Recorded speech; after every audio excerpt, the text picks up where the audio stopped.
দেখেন ঐক্যের কথা সবাই বলে, কিন্তু এগিয়ে যাচ্ছি কয়জন, তাই না? ঐক্যের কথা আমরা সবাই বলি, তবে হ্যাঁ, মুরব্বীরা না পারলেও এখনকার যে জেনারেশনটা, ছাত্র ভাইয়েরা, মাদ্রাসার স্টুডেন্টরা, তাদের ভিতরে কিন্তু অনেকেরই এখন দূরত্ব কমে গেছে। আমাদের ওপিনিয়ন যদি জিজ্ঞেস করেন যে মোহতারাম আপনারা মানে কোন মতাদর্শ লালন করেন, এখন আমি আমার কোন মতাদর্শ লালন করি এটা আপনারা তো সবাই জানেন। কোরআন এবং সুন্নাহের মতাদর্শ যাদের সাথে আছে তাদের সাথে আমরা আছি, তাই না? এখন ব্যক্তিগতভাবে একটা দল, সেটাতে আমার পছন্দ থাকতেই পারে। এখন আপনি ধরেন কথার কথা, আমি জামাতে ইসলামীকে পছন্দ করি, তো তার মানে কি চরমনায়ওয়ালাদেরকে আমি ঘৃণা করব? না, যারা আল্লাহর জমিনে আল্লাহর দিন কায়েম করার জন্য চেষ্টা চালাচ্ছে প্রত্যেকেই আমাদের কলিজার টুকরা। একই সংগঠনে সবাইকে থাকতে হবে, না হলে দিন কায়েম করা যাবে না, বিষয়টা তো এরকম না। সাহাবীদের মধ্যেও মতবিরোধ ছিল, তবে হ্যাঁ, ঐক্য নষ্ট করা যাবে না, ঐক্য নষ্ট।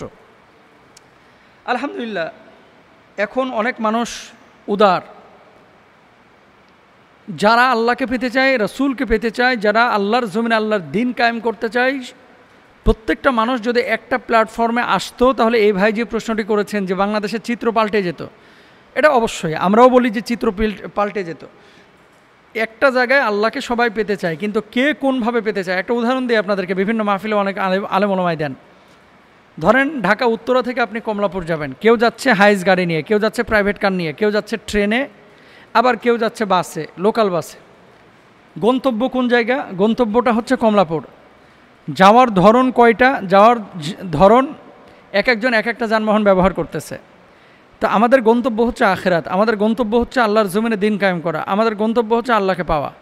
এখন কেউ পীর দিয়ে আল্লাহকে পাইতে যাচ্ছে, কেউ রক্ত দিয়ে আল্লাহকে পেতে যাচ্ছে, কেউ কোরআন এবং সুন্নাহ দিয়ে আল্লাহকে পেতে যাচ্ছে, তাই না?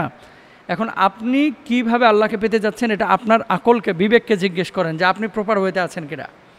আরেকটা জিনিস আপনারা মনে রাখবেন, আমি যেমন একজন ছোটোখাটো আলেম হয়ে মেডিকেল সায়েন্সের বইগুলো বুঝবো না, নিজে নিজে পড়ে ডাক্তারি আমি করতে পারবো না, অপারেশন করতে পারবো না, তদ্রূপভাবে আপনিও ইসলামী শরিয়ার বিভিন্ন বিষয় নিজে নিজে পড়েই অনেক কিছু বুঝতে পারবেন না। এটার জন্য একজন স্কলারের কাছে যেতে হবে, বিশেষজ্ঞর কাছে যেতে হবে।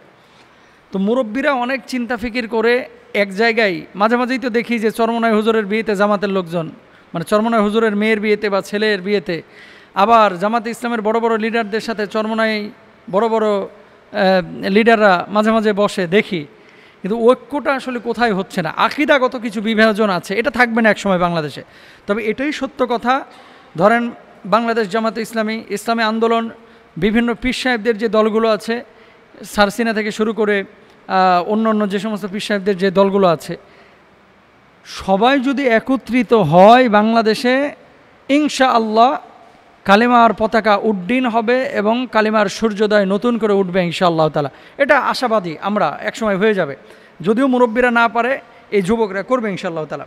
এখন আসেন, ঐক্যের গুরুত্বটা কি, এটা কি আলেম ওলামা জানে না? এক জায়গায় আমরা সবাই কিন্তু একমত। যেমন কোনো দল কি বলেছে যে নামাজ 6 ওয়াক্ত? বলে নাই। কোনো দল কি বলেছে যে রমজান মাসের রোজা হচ্ছে 31টা? বলে নাই। কোনো দল কি বলেছে যে কোরআন সুন্নাহর বাইরে অন্য কোনো গ্রন্থ আছে যেটাই আল্লাহ তাআলা মানতে বলছেন কোরআন সুন্নাহর বাইরে গিয়ে? কেউ কিন্তু বলে নাই। আচ্ছা, তাহলে মৌলিক বিষয় সবাই কিন্তু আমরা ঐক্য আছি অলরেডি। আর শাখাগত বিষয়ে কিছু পার্থক্য আছে, তারতম্য আছে, এটা কেটে যাবে।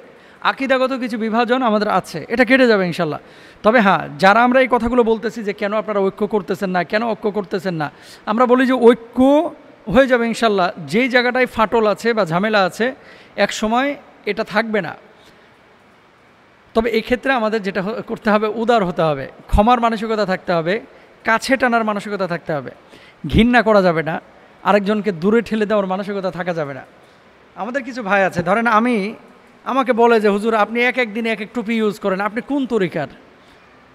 অনেকে এরকম কথা বলে যে আপনি মানে এক এক দিনে এক এক টুপি দিয়ে কিন্তু অনেকে বিভাজন করে। দেখবেন পাঁচকলি পড়লে কয় হ্যাঁ কওমি মাদ্রাসার অমুক জায়গায় পড়ে, আবার যদি একটু লম্বা টম্বা পড়ে কয় হ্যাঁ জামাত ইসলামের লোক, আবার যদি এরকম কিছু পড়ে আল্লাহই জানে যে এনায়েতুল্লাহ আব্বাসের সাথে কোনো সম্পর্ক আছে কিনা।